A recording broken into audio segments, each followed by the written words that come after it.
काम वासना से कलुषित चित्त वह वैश्यागामी था। उसकी पत्नी का नाम चंचुला था।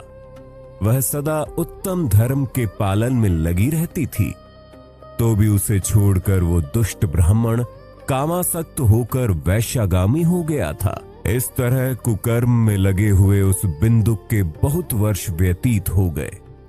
उसकी स्त्री चंचुला काम से पीड़ित होने पर भी स्वधर्म नाश के भय से क्लेश सहकर भी दीर्घ काल तक धर्म से भ्रष्ट नहीं हुई, परंतु दुराचारी पति के आचरण से प्रभावित होने के कारण काम पीड़ित हो आगे चलकर वो स्त्री भी दुराचारणी हो गई। भ्रष्ट चरित्र वाली वो कुमार्गामिनी अपने पति की दृष्टि बचाकर रात्रि में चोरी छिपे अन्य पापी जार पुरुष के साथ रमण करने लगी। हे मुने, एक बार उस ब्राह्मण ने अपनी उस दुराचारणी पत्नी चंचुला को कामासक्त हो पर पुरुष के साथ रात्रि में संसर्गरत देख लिया। उस दुष्ट तथा दुराचार में आसक्त मन वाली पत्नी को रात में पर पुरुष के साथ व्यभिचार रत देखकर वो क्रोध पूर्वक वेग से दौड़ा।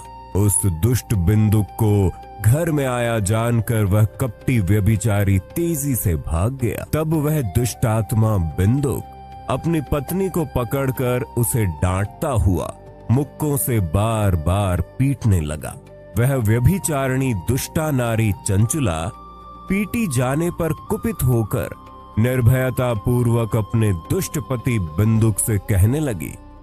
चंचुला बोली, मुझ पति परायणा युवती पत्नी को छोड़कर आपको बुद्धिवश प्रतिदिन वैश्या के साथ इच्छानुसार रमण करते हैं।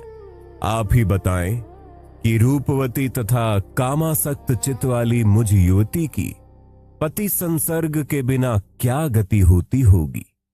मैं अत्यंत सुंदर हूं तथा नव यौवन से उन्मत्त हूं। आपके संसर्ग के बिना व्यथित चित्त वाली मैं कामजन्य दुख को कैसे सह सकती हूं।